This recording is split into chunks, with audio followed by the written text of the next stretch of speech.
विवाद का विषय मत बनाइएगा, क्योंकि छेड़ दिए तो बहुत गड़बड़ होगा। क्योंकि हम लोग जानते हैं यूरोपीय लोग मधुमक्खी के समान होते हैं, यूरोपीय लोग मधुमक्खी के समान होते हैं। उन्हें छेड़ा गया तो काट खाएंगे और नहीं छेड़ा गया तो सहा देंगे। तो अब ज्यादा कुछ परिचय नहीं देंगे, आइए बोर्ड पर ध्यान दीजिएगा। आप लोग सहयोग जरूर दीजिएगा प्लीज। और आप लोग से यही, और हम यह मान के चल रहे हैं कि मेरे सामने जो बैठे हुए हैं वो अधिकारी हैं। हम मान के चल रहे हैं कि जो तैयारी करा रहे हैं, जो हम बात बता रहे हैं, वो सामने बैठा हुआ कोई सिविल सर्विस का छात्र है। शुरू करें, आइए साथ दीजिएगा। आप लोग से विश्वास दिलाते हैं कि 10 से 20 मिनट में, यानी जब तक समय दीजिएगा उतना देरी में जितना भी अनुच्छेद बोलेंगे कंठ पर नहीं होठ पर रहेगा, एक गारंटी है। अब आगे ज्यादा हवाई फायरिंग बिना करते हुए बोर्ड पर आते हैं, साथ जरूर दीजिएगा। क्या यहाँ लिखा हुआ इस पर ध्यान नहीं देना है, हम क्या बोल रहे हैं इस पर ध्यान देना है।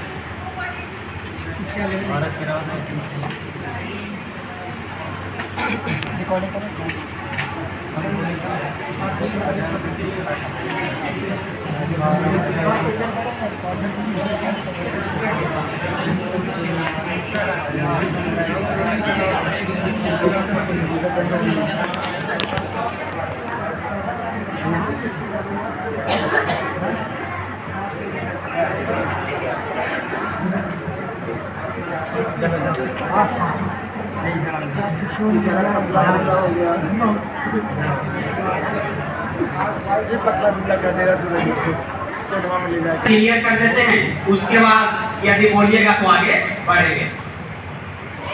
देखिए सर, अनुच्छेद 1 कहता है भारत राज्यों का संघ है, यानी India that is Bharat union of state. Bharat राज्यों का संघ है। भारत का एक जमीन का टुकड़ा भी चाहे कि हम भारत से अलग हो जाएं तो अलग नहीं हो सकता है। सर अगर ऐसा रहता तो हमारे देश में बहुत सारे ऐसे राज्य हैं जो मांग करते रहते हैं कि हमें भारत से अलग कर दिया जाए। तो भारत राज्यों का संघ है, जो कि अनुच्छेद कितना में वर्णन है, बोलिएगा।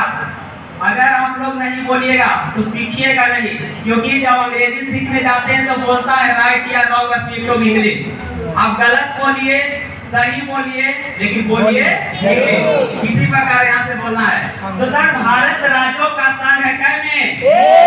कोई दिक्कत नहीं। अच्छा अच्छा। अब सर अगर नए राज्यों का प्रवेश करना है, नए क्षेत्रों का प्रवेश करना है, मान लेते हैं दूसरे देश का क्षेत्र है, पाकिस्तान का, चाइना का, अफगानिस्तान का, यानी दूसरे क्षेत्र को, यानी दूसरे क्षेत्र को भारत में प्रवेश करना है। नए राज्यों का प्रवेश, फिर से ध्यान दीजिएगा, नए राज्यों का प्रवेश जो वर्णन है सर वो है अनुच्छेद 2 में। कितना में? 2। तो भारत राज्यों का संघ है, नए राज्यों का प्रवेश 2। कोई दिक्कत भाई बहनी? अब सर नए राज्यों का निर्माण जो होता है, भारत में नए राज्यों का निर्माण होगा या किसी भी राज्य का, कभी कभी देखते हैं कि नाम में परिवर्तन हो गया। हाल ही में आप लोग करेंट अफेयर में पढ़े होंगे कि केरल का नाम बदलकर केरला कर दिया गया। तो नए राज्य नामों में परिवर्तन, सीमा में परिवर्तन, इसका वर्णन जो है सर अनुच्छेद में 2 और 3 में दिक्कत ना होवे का चाहिए। नए राज्यों का प्रवेश यानी दूसरे देश का है, यहाँ प्रवेश करना है क्या में? भारत में सीमा का परिवर्तन, नए राज्यों का क्या में? अब आइए सर अनुच्छेद 4, ध्यान दीजिएगा, ये महत्वपूर्ण इसलिए है क्योंकि अक्सर क्या होता है, हम लोग एक अनुच्छेद पढ़ेंगे, 368 का नाम सुने होंगे। अनुच्छेद 368 संविधान संशोधन की बात करता है। तो सर अनुच्छेद 368 में संविधान संशोधन की बात करता है, लेकिन जो 2 और 3 में संशोधन होगा, जो अनुच्छेद 2 और 3 में संशोधन होगा वो 368 में न रखकर अनुच्छेद 4 कोई दिक्कत ना। तो सर भारत के राज्यों का संघ, एक में नए राज्यों का प्रवेश, सीमा में परिवर्तन, अच्छा, और 2 और 3 का जो संशोधन अनुच्छेद, कोई दिक्कत, कोई दिक्कत ना होते अंतिम में पुरस्कार भी देने कोई के। अब आइए सर 5। सर अब हम लोग नागरिकता शुरू करेंगे। नागरिकता जो है सर भाग 2 में, क्या में? हाँ, नागरिकता भाग 2 में है, जो कि अनुच्छेद की बात करते हैं, अनुच्छेद 5 से लेकर 11। नागरिकता अनुच्छेद 5 से लेकर 11। अब हम लोग क्लियर करेंगे कि 5 क्या है। सर प्रारंभ में नागरिकता, प्रारंभ में जब हमारा देश आजाद हुआ तो हमारे देश में जो भी नागरिक रह गए, यानी शुरुआत से इनको नागरिकता मिल गया, तो प्रारंभ में नागरिकता का वर्णन कैसे? कोई दिक्कत नहीं। सर भारत का जब विभाजन हुआ तो बहुत सारे लोग जो थे बंटवारा के कारण भारत से पाकिस्तान में चले गए। हालांकि उनको रहने का इच्छा था भारत में। कुछ लोग ऐसे थे जो जिनका क्षेत्र तो भारत में था लेकिन वो चले गए थे पाकिस्तान में, तो उनको एक डेट दिया गया सर 19 जुलाई 1948, जहां तक हमें ख्याल है। तो उस डेट के अंदर कोई अगर चाहता है कि पाकिस्तान वाले भारत में आ जाए और भारत वाले उसकी नागरिकता के वर्णन है, आप लोग के समझ में नहीं आया। सर पाकिस्तान से प्रव्रजन करने वाले को नागरिकता 6 में, अब भारत से पाकिस्तान को प्रव्रजन करने वाले को नागरिकता, फिर से पाकिस्तान से भारत को, पाकिस्तान को प्रव्रजन करने वाले को 6 में, अब भारत से पाकिस्तान वाले को, कोई दिक्कत। अब आइए अनुच्छेद 8 की बात करते हैं सर।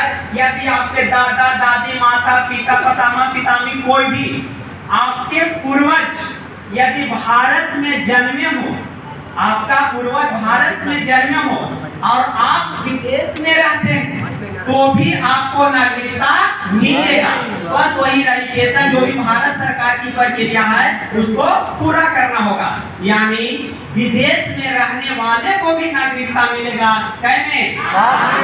विदेश में रहने वाले को नागरिकता, पाकिस्तान से भारत, भारत से पाकिस्तान, विदेश वाले कोई दिक्कत नहीं। अब आइए 9 में सर यदि आप स्वेच्छा से अपने देश की नागरिकता को त्याग देते हैं, आप स्वेच्छा से अमेरिका की नागरिकता ग्रहण कर लिए, आप स्वेच्छा से इंग्लैंड की नागरिकता ग्रहण कर लिए, यहाँ तक कि आप अपने देश के दुश्मन को यदि भी सहायता करते हैं और भारत सरकार को पता चल गया तो आपकी नागरिकता समाप्त हो जाएगी।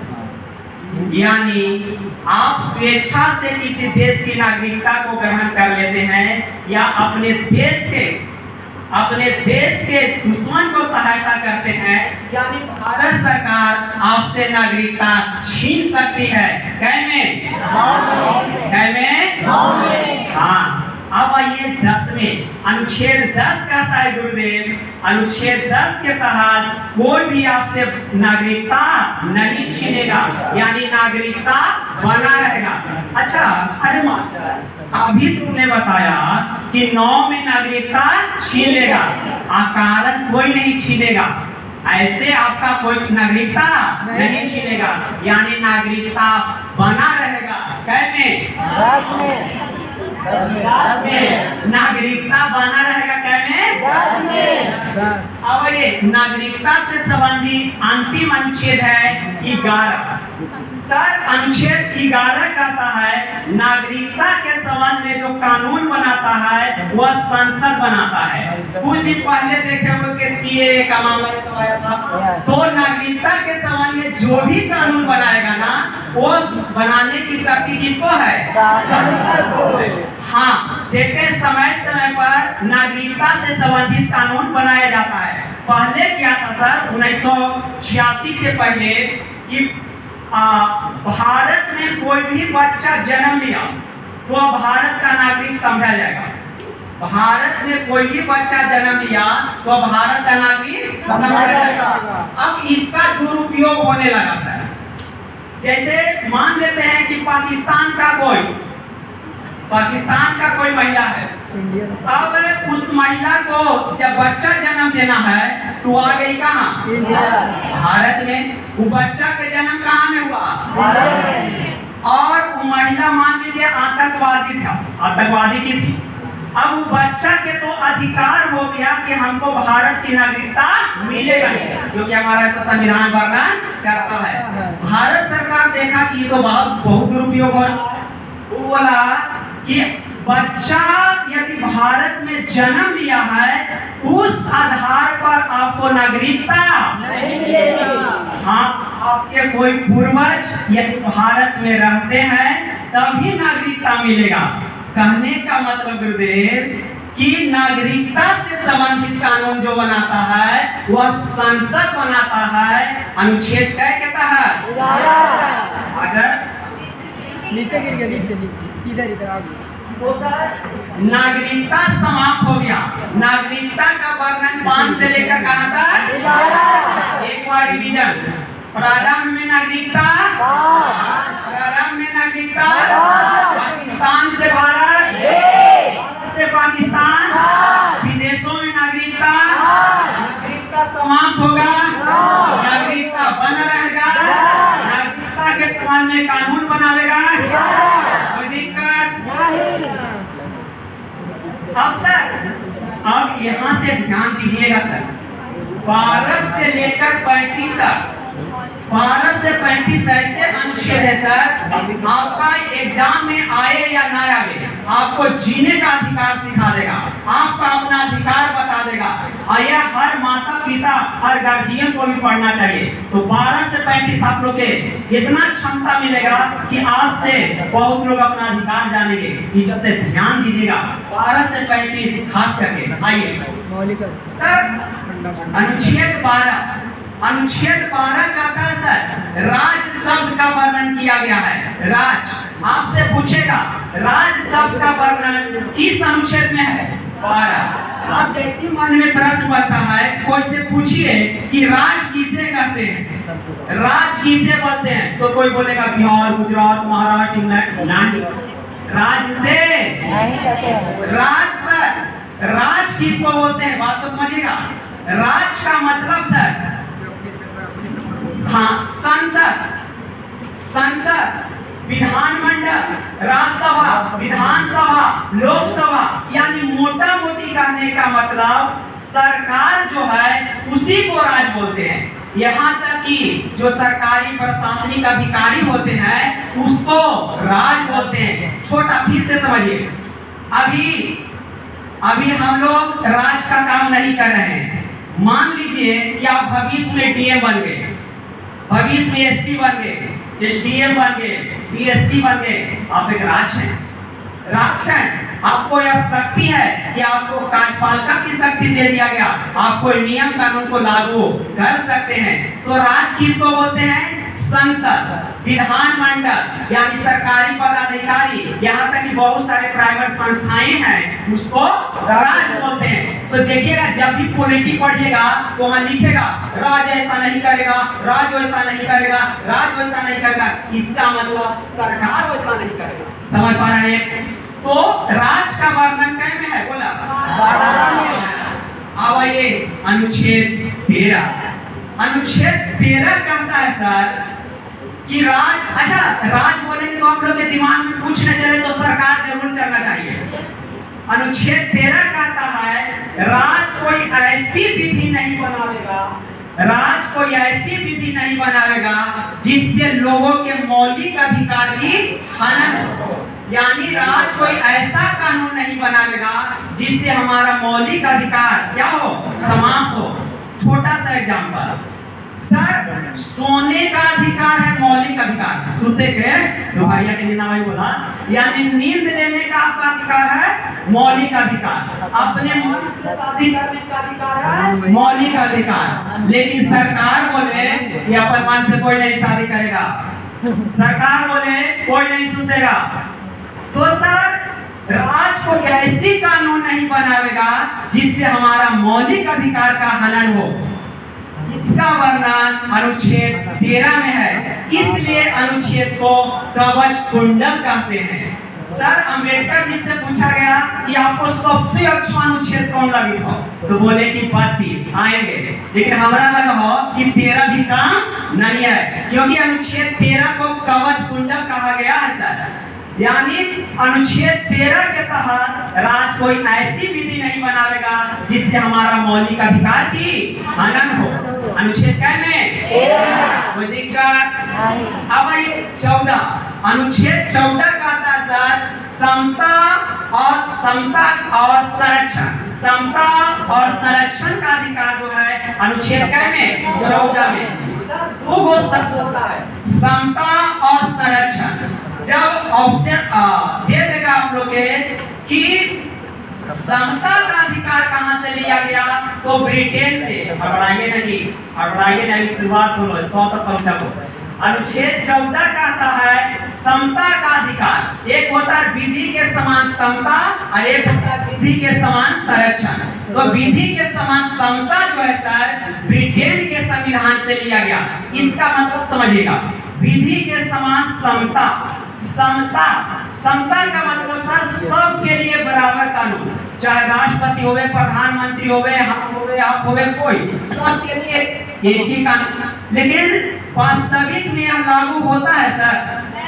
आप सड़क पर चले जाइए, अगर जाम लगा हुआ है तो हम लोग दिन भर जाम में फंसे रह जाएंगे, वही राष्ट्रपति आएंगे तुरंत हरा बत्ती जाता है। तो विधि के समान समता तो यही कहता है कि आप राष्ट्रपति हो या आम आदमी हो, सभी के लिए बराबर कानून होना चाहिए। तो फिर से विधि के समता ब्रिटेन के संविधान से प्रोफेसर डाइसी के पुस्तक से लिया गया। प्रोफेसर डाइसी जो है सर ब्रिटेन के एक विधि शास्त्री हैं, उनके पुस्तक से लिया गया कि विधि के समान समता यानी विधि से ऊपर, कानून से ऊपर कोई नहीं है। अब ये सर विधि के समान संरक्षण, विधि के समान संरक्षण जो है अमेरिका के संविधान से लिया गया। क्लियर करिए, विधि के समान समता कहां से? ब्रिटेन से। विधि के समान संरक्षण कहां से? अमेरिका। अच्छा सर, विधि के समान संरक्षण में क्या होता है, सबको बराबरी नजर से देखा जाता है। थोड़ा सा एग्जांपल देते हैं सर। अगर मान लेते हैं डीएम के लिए कोई कानून बना तो पूरे डीएम समूह के लिए कानून बनाएगा, ना कि एक व्यक्ति के लिए। जैसे यहाँ हम लोग के जो भी रूल नियम है पूरे प्रशिक्षुओं के लिए है, एक के लिए के तो नहीं है। तो ये होता है विधि के समान संरक्षण। ध्यान दीजिएगा, विधि के समान समता जो है नकारात्मक है, लेकिन विधि के समान संरक्षण है वह सकारात्मक है। इतना ही सर, तो चर्चा बहुत हो सकता है। आइए तो फिर से विधि के समान समता एवं विधि के समान संरक्षण क्या में? समता कहां से? संरक्षण कहां से? अब आइए, इसका आप लोग के इंतजार था 12, 13, 14, 15। ध्यान दीजिएगा, 15 आप लोग के अपना अधिकार, कुछ ना हो तो 15 जरूर कोर्ट पर रखिएगा ताकि मेरा कोई अधिकार न छीने। ध्यान दीजिएगा, अनुच्छेद 15 कहता है सर राज्य जो है जाति, धर्म, लिंग किसी भी आधार पर कोई एक दूसरे से भेदभाव नहीं करेगा। 15 में। अब सर 15 में भी 6 गो उपखंड है, क्या गो? 6। अब ये 15 का 1, ध्यान दीजिएगा, 15 के 1 कहता है कि राज्य, जाति, धर्म, लिंग, जन्म स्थान यानी किसी भी आधार पर कोई से भेदभाव नहीं करेगा। ध्यान दीजिएगा सर, 15 के 1 के तहत राज्य तो नहीं करेगा। 15 के 2 कहता है कि राज्य के साथ साथ व्यक्ति भी आपस में किसी से कोई भेदभाव नहीं करेगा। अच्छा, राज्य के माने सरकार।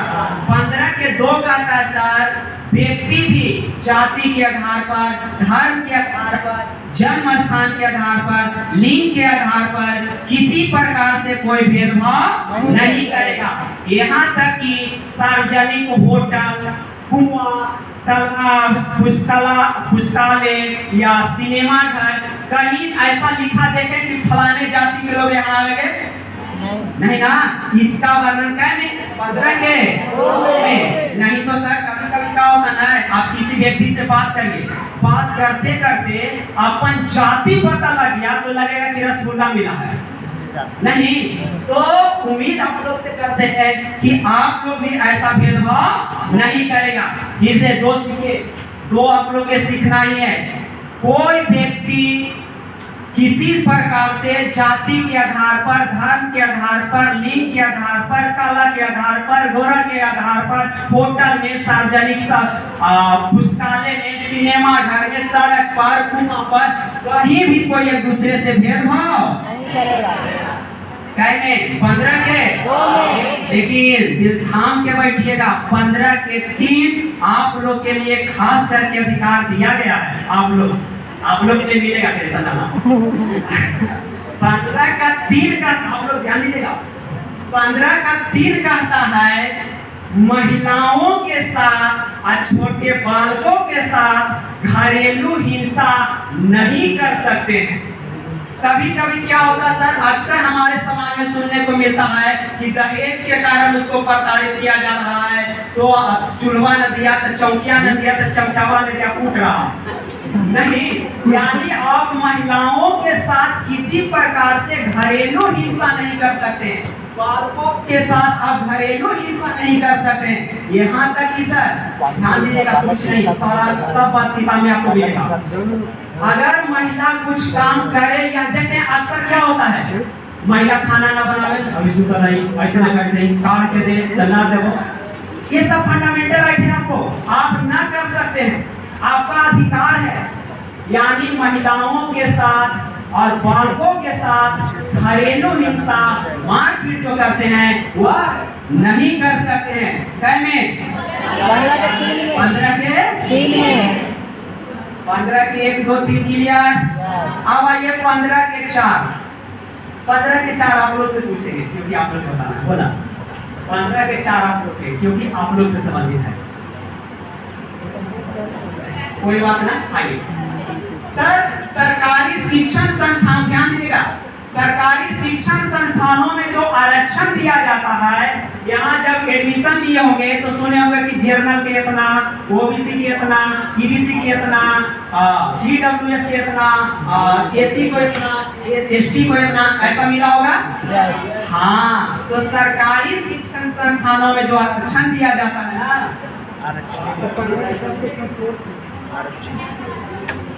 15 के 4 जरूर याद रखिए। सरकारी शिक्षण संस्थानों में जो आरक्षण दिया जाता है उसका वर्णन करने कोई दिक्कत। अब आइए 15 की 5 की बात करते हैं सर। उच्च स्तर के जो शिक्षा होता है, IIT, NIT या बहुत सारे प्राइवेट शिक्षण संस्थान जो है वो भी आरक्षण देते हैं, उसका वर्णन है 15 के कै में? 5 में। फिर से सरकारी शिक्षण संस्थानों में 15 के 4 और उच्च स्तर के शिक्षा और प्राइवेट शिक्षण संस्थान 15 के 6। एक खंड और रह गया, ध्यान दीजिएगा। अभी EWS को भी आरक्षण मिलने लगा जो कि 10%। तो EWS को जो 10% आरक्षण मिलता है नामांकन में, उसका वर्णन है 15 के 6 में। 15 के 6 में नामांकन में बोल रहे हैं, जॉब में अभी नहीं बोल रहे, जॉब में आगे मिलेंगे। तो अनुच्छेद 15 में कै खंड? 6 खंड। फिर से एक बार आप बोल रहे, राज्य किसी प्रकार से भेदभाव नहीं करेगा। केवल एक बोलिएगा, समझेंगे, व्यक्ति नहीं करेगा, महिलाओं और बालकों के साथ भेदभाव नहीं। सरकारी शिक्षण संस्थानों में, सरकारी शिक्षण संस्थानों में, प्राइवेट शिक्षण संस्थान और उच्च स्तर और EWS कोई दिक्कत?